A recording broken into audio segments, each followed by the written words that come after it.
Je minúta pred polnocou. A nemyslíte si, že je to zbytočný údaj. Tu sa rátajú sekundy. 30 sekúnd pred vypršaním môjho limitu som nemohol dokončiť vetu. Predsedajúci mi musel skočiť do reči, uťať ma v reči a nenechať mi dohovoriť ani 30 sekúnd, hoci bolo ešte len pár minút pred polnocou. A o polnoci končíme rokovanie.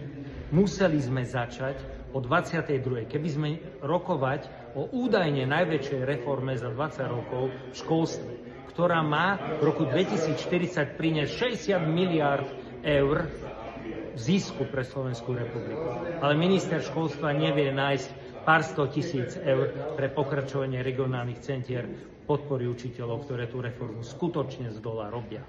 Ale 60 miliárd nám prinesie. Toto je politika a úroveň vládnej koalície.